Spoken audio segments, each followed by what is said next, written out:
Work is a four-letter word for a lot of people, but it's a good one.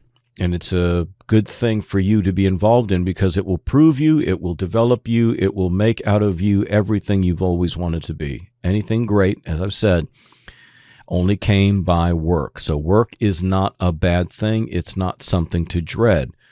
And it's something you need to teach yourself to do. You must teach yourself to work. Well, how do you do that?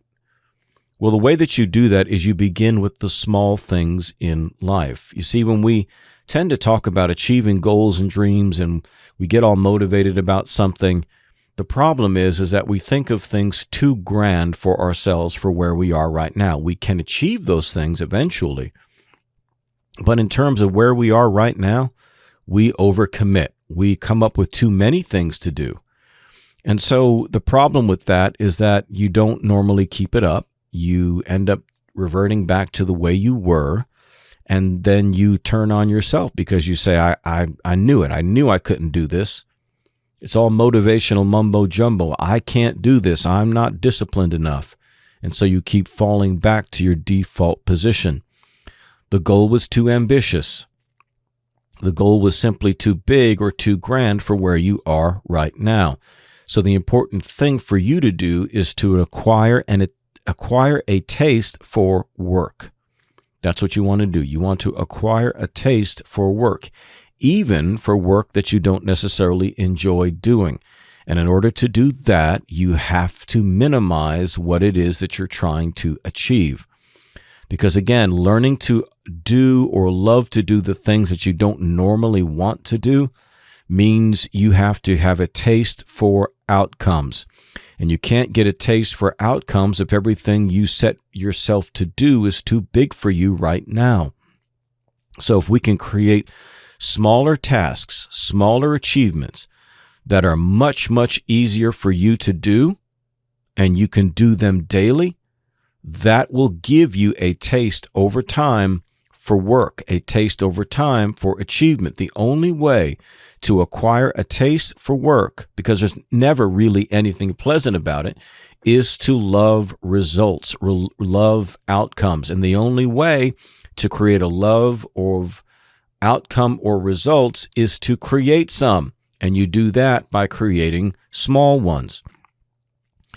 So, for example, yesterday I was pretty tired. I didn't sleep great the night before. And so I was really about to turn it in, man. I was like, all right, I'm done for the day. It was like 5 or 6 o'clock, and I said, okay, no more. I'm just going to chill out. Then I got up, started moving around. I said, you know what? This bathroom needs to be cleaned. This needs to be vacuumed. I need to dust everything. And I just said, okay. So I just started. And it took me, I don't know, about an hour, I guess, to get everything vacuumed, wiped down, clean the bathroom, and dust things in my room. And then I said, okay, well, you know what? I'm not going to stop there. So I went into my little area here and I wiped all this down, got rid of trash and things, reorganized things a little bit, dusted, and got everything cleaned up and polished. Well, I was about ready to turn it in, but I did that little bit. And so what did that create for me? Results. It created an outcome. And I love the outcomes. I love the results.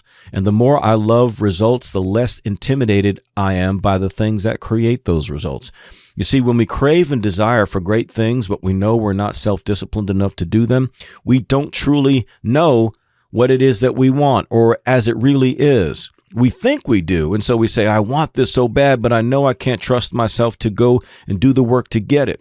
You don't truly know what it's like to get results on a regular basis. It's important for you to rewire your brain, and the best way to do that is to see tangible results. You have to see tangible results. That's why physical fitness is such an important part of rewiring your mind, because the more you see weight come off, for example, the more you believe, and the more you're going to be willing to do more work, the more you're going to increase your effort, because the results are motivating themselves. So don't pick something too big for yourself. Don't pick something too grand for yourself right now. Select something that's manageable. Select something that you can do daily, that's much easier for you to do. Because what you're going to start doing, as I said, is acquiring a taste for work because you're having a taste of achievement. You have a taste of results. And because of that, it's going to reinforce the desire in your understanding of work, and you'll be willing to do more. And so what happens is over time, that increases exponentially. And pretty soon you start saying, okay, I'm going to add to this. And next thing you know, man, the stuff you're doing on a daily basis far exceeds where you started. You were just making beds and vacuuming floors when you started. Now, man, you're training, you're eating right, you're reading books, you're doing things, getting stuff done. You turn yourself into this beast of achievement, but you did it slowly. Don't set the bar too high at the outset. Set something easy that you can do regularly and get a taste for achievement. Can you dig it? I hope you can.